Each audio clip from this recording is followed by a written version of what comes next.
Do you want to sew faster and with more accuracy? Well, I'm going to teach you how. We are going to take masking tape out of the toolbox and bring it along into our sewing area. These 5 fast and easy sewing hacks will help you in your quilting endeavors.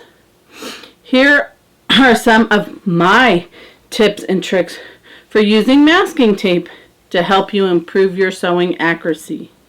What are some of your ideas? Leave a comment below and let us all know. Who knows, I might learn something and be able to try something new. There will be a couple bonus tips at the end of the video, so make sure you stick around to get all of the tips. Hello, my quilting friends. If this is your first time that we're meeting, hi, my name is Jackie, and I am with Jackie Russell Creates, where we talk about everything quilting. I want to inspire you to quilt traditional quilts and some art quilts, whether they're big or small. Masking tape comes in a variety of size and colors. With the following techniques, be sure to experiment with the tape and see which one works best for you. Tip number 1. Sewing ledge. I don't know about you, but if I am sewing a straight seam that is longer than a couple inches, my brain just starts to wonder. And if I look away, even just for 1 second, my seam goes all wonky. I am sure you have seen marking your seam line before, but this one is different. This is a ledge. It is great for those jelly roll race quilts. So what you're going to do is you're going to take 3 to 5 strips that goes from your sewing machine to your table. Stack them on top of each other, aligning the left side, and place it on your sewing machine line, which for quilters is 1/4 of an inch. Having the ledge here helps me focus better.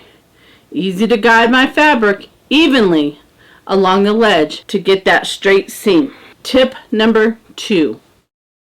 Have you ever been in HST hell? I know I have. It's when you have a bazillion half square triangles that you need to trim up. Nothing can slow your sewing fun down faster.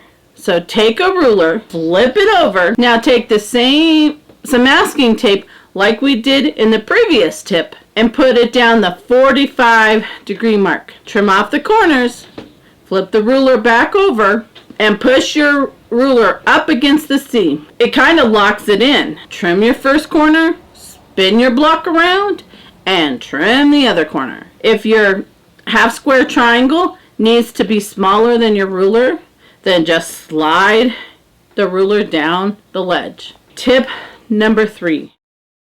I can't tell you how many times I have cut the wrong line because I got distracted by something or someone. So this one is really easy one.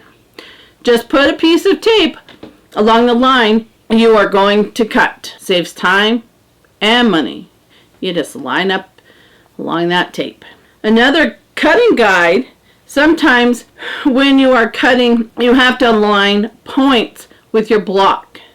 You want to hit it every time. In this block, I want them to go through the 45-degree mark, through these 2 corners. If I use washi tape or thin masking tape, it will help me hit them every single time. I put the tape on top of the ruler, line the block up, trim it, grab the next block, and I don't need a fuss or anything, just a line up. Tip number 4. Sewing guides. Marking these quilting lines can be so tedious and boring. This is a fast and easy way to do just that. Simply cut or tear a piece of tape the length of the line you want to be quilting. Quilt it, and then you can easily remove that tape and use it again over and over again. Tip number 5. Keeping your layers flat. And lastly, I use masking tape to hold down my backing fabric as I'm trying to sandwich my quilt. I also use it to hold up the blocks as I arrange them on a wall. As I mentioned at the beginning, here are a couple bonus tips. Bonus 1. Use washi tape to hold down the thread on bobbins. I just take a small piece and tape down the thread end, similar to how a ribbon is when you first open it. It stops the bobbin from unwinding and making a tingling mess. Bonus tip 2. Use masking tape to mark blocks. Example, row 1, block 2, row 1, block 4. This way I can save the pieces when I don't finish a quilt top at one setting. So I hope you found these tips and tricks helpful. If you have some other use for masking tape, please leave it in the comments below.